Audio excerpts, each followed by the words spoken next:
Assalamualaikum warahmatullahi wabarakatuh. Bagaimana kabar anak-anakku sekalian? Semoga dimanapun berada Allah selalu menjaga kalian dan kalian tetap harus semangat belajar ya, meskipun kondisinya sekarang di rumah. Hari ini kita akan belajar tentang muatan IPA, yaitu pendengaran manusia dan bahasa Indonesia, gagasan pokok dan pendukung. Coba kamu dengarkan musik yang ada di video ini. Apakah kamu bisa mendengar suara musik tersebut? Tahukah kamu bagaimana proses bunyi tersebut sampai ke telingamu? Bahkan kamu bisa tahu bunyi apakah itu.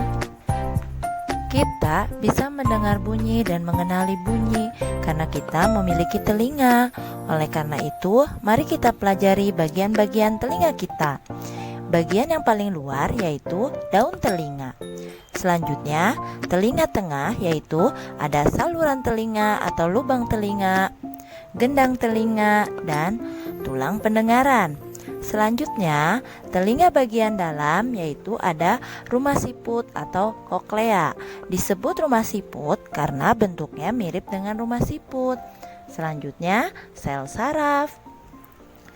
3 saluran setengah lingkaran karena ada 3 dan berbentuk setengah lingkaran. Dan yang terakhir, saluran Eustachius. Untuk selanjutnya, mari kita pelajari tentang fungsi bagian-bagian telinga kita. Telinga yang paling luar yaitu daun telinga. Daun telinga memiliki fungsi menangkap getaran bunyi. Fungsi bagian telinga selanjutnya yaitu saluran telinga atau disebut lubang telinga yang memiliki fungsi menyalurkan bunyi ke gendang telinga. Fungsi bagian telinga selanjutnya adalah gendang telinga. Gendang telinga memiliki fungsi menangkap getaran suara atau mengubah bunyi menjadi getaran dan mengantarkannya ke tulang pendengaran. Fungsi bagian telinga kita selanjutnya adalah tulang pendengaran. Tulang pendengaran kita terbagi menjadi 3, yaitu tulang landasan, tulang sanggurdi, dan tulang martil. Fungsi tulang pendengaran menerima getaran dari gendang telinga dan mengantarkan getaran ke rumah siput. Fungsi bagian telinga selanjutnya adalah rumah siput atau koklea. Rumah siput memiliki fungsi menerima getaran dari tulang pendengaran dan mengantarkan getaran ke sel saraf. Fungsi bagian telinga kita selanjutnya adalah sel saraf.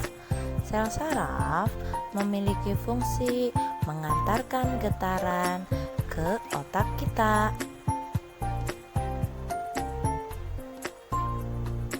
Fungsi bagian telinga selanjutnya adalah 3 saluran setengah lingkaran yang memiliki fungsi membantu mempertahankan keseimbangan tubuh pada tubuh kita. Fungsi bagian telinga kita selanjutnya adalah saluran Eustachius yang memiliki fungsi mengatur tekanan udara dan menyalurkannya ke rongga mulut. Proses bunyi yaitu semua bunyi berasal dari benda yang bergetar. Getaran suatu benda mengakibatkan udara di sekitarnya ikut bergetar. Lalu bunyi merambat melalui udara dan ditangkap oleh daun telinga kita. Lalu bagaimana bunyi bisa kita dengar? Beginilah prosesnya.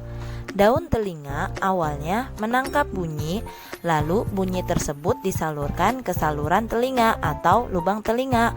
Kemudian dari saluran telinga bunyi akan dibawa menuju ke gendang telinga.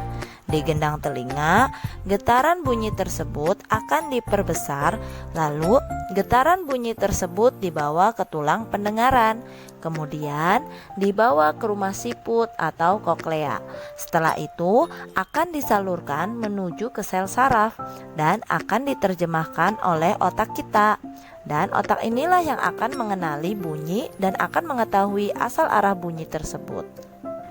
Telinga kita perlu juga dirawat kebersihannya agar tetap sehat. Cara merawat telinga, yang pertama, bersihkan telinga kita secara teratur.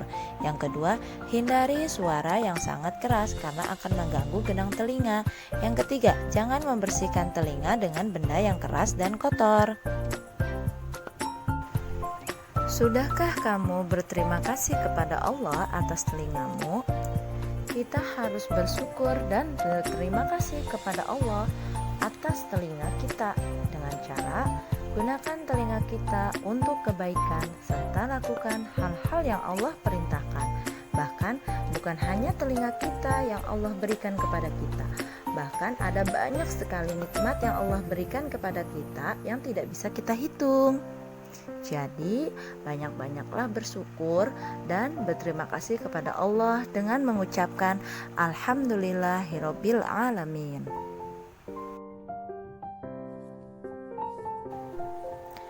Suatu teks terdiri atas beberapa paragraf.